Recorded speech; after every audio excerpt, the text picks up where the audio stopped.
Hi అండి, నమస్తే. Welcome back to Ponaganti family vlog. ఎలా ఉన్నారు అందరూ? నేను కూడా చాలా బాగున్నానండి. ఈరోజు వీడియోలో ఒక రెసిపీని చూపించబోతున్నాను. కాకరకాయతో అనమాట. చాలా చాలా ఈజీ ప్రాసెస్ అనమాట అండి. చాలా విధాలుగా చేసుకుంటారు. నేను నా స్టైల్లో ఇది చాలా ఈజీ, చాలా టేస్టీగా ఉంటుంది. పిల్లలు కూడా చాలా ఇష్టంగా తింటారండి. ఇదైతే నేను చూపించబోతున్నాను. చాలా చాలా బాగుంటుంది. ఒకసారి తప్పకుండా ట్రై చేయండి. ముందుగా కాకరకాయలు నేను తీసుకున్నానండి. ఒక హాఫ్ కేజీ అయితే ఉంటుంది. కాకరకాయలు తీసుకొని శుభ్రంగా కొంచెం పసుపు, సాల్ట్ వేసి కొంచెం గోరువెచ్చని వాటర్ వేసి శుభ్రంగా కడుక్కోవాలన్నమాట. అది కడుగుకున్న తర్వాత ఒక పక్కన పెట్టేసుకోండి. కొంచెం దాంట్లో డస్ట్ అది ఉంటుంది కాబట్టి అది క్లీన్ అవుతుంది అనమాట అండి. అలా కడుక్కొని పక్కన పెట్టుకోవాలి. నేను చూపిస్తున్న విధంగా ఇవి చాలామంది ఏంటంటే చిన్నగా కట్ చేసుకుంటారు. నేనైతే పొడవుగా కట్ చేశానండి. దీంతో చాలా రకాలుగా చేసుకోవచ్చు. నా స్టైల్లో ఈజీ ప్రాసెస్లో చాలా టేస్టీగా ఉండేది నేను చూపించబోతున్నాను. ఇలా కట్ చేసుకొని పక్కన పెట్టుకోవాలండి. నేను అన్నీ కట్ చేసుకున్నాను. గింజలు కూడా ఉంచుకున్నానండి. గింజలు కూడా వేసుకుంటే చాలా టేస్ట్గా ఉంటుంది కాబట్టి గింజలు కూడా ఉంచేసుకున్నాను.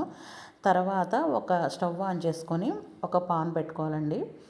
పాన్ పెట్టుకొని ఒక 4 టేబుల్ స్పూన్ అయితే ఆయిల్ వేసుకోవాలి. ఎందుకంటే ఆయిల్ కొంచెం ఎక్కువగానే పడుతుంది. కొంచెం పసుపు వేసుకోవాలండి. పసుపు వేసుకుంటే కొంచెం అంటుకోకుండా ఉంటాయని పసుపు వేసాను. అది అయిన తర్వాత మనం కాకరకాయలు పెట్టుకున్న వేసేసేయాలన్నమాట. చూపిస్తున్న విధంగా వేసుకొని కొంచెం కలుపుకోవాలండి. కలుపుకొని కొంచెం హై ఫ్లేమ్లోనే కలుపుకోవాలి. తర్వాత మూత పెట్టి మీరు లో ఫ్లేమ్లో పెట్టుకోవాలి. పెట్టుకున్న తర్వాత చూసారు కదా, అలా మగ్గుతుందనమాట. ముక్క అయితే మెత్తబడి అలా కొంచెం సేపు మాత్రం అలవి మక్కనివ్వాలి. మీరు చూసుకుంటూ కలుపుకుంటూ ఉండాలి. అలా ఉండాలి, మాడకూడదు. చాలా చాలా బాగుంటుందన్నమాట. తర్వాత వచ్చేసి దీనికోసం ఒక మసాలా ప్రిపేర్ చేసుకోవాలన్నమాట. అదేంటంటే 2 టేబుల్ స్పూన్ ధనియాలు, 1 టేబుల్ స్పూన్ జీలకర్ర వేసుకోవాలి. వేసిన తర్వాత ఒక వెల్లుల్లి రెబ్బలు అనమాట అండి. ఒక 15 రెబ్బలు అయితే తీసుకున్నాను, చిన్నవిగా ఉన్నాయి కాబట్టి. తర్వాత 2 టేబుల్ స్పూన్ అయితే కారం తీసుకున్నాను. మనకి కారం ఎంత తీసుకుంటారో, మీరు ఎంత తినగలరో అంత కారం వేసుకొని కొంచెం బరకగా నేను చూపిస్తున్న విధంగా మిక్సీ పట్టుకోవాలి. అలా అయితేనే బాగుంటుందన్నమాట. చూసారు కదా, ఆల్మోస్ట్ అవి వేగిపోయినాయి అనమాట అండి. కొంచెం ఇంకా వేగాలి. కొంచెం వేగిన తర్వాత మనం పక్కన పెట్టుకున్న మసాలా ఉంది కాబట్టి ఆ మసాలా కూడా దాంట్లో వేసేసుకోవాలి. వేసుకొని కొంచెం సేపు ఫ్రై చేసుకోవాలన్నమాట.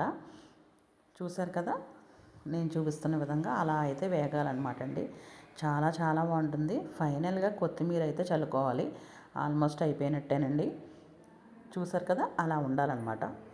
ఇదే చాలా ఈజీ ప్రాసెస్ అనమాట అండి. చాలా బాగుంటుంది. చూసారు కదా, ఇలా ఉంటుంది.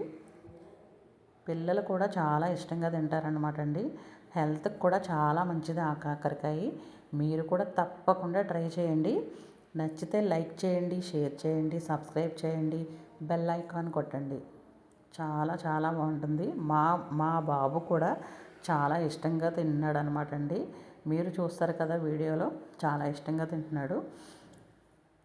థ్యాంక్ యూ అండి. Thank you all.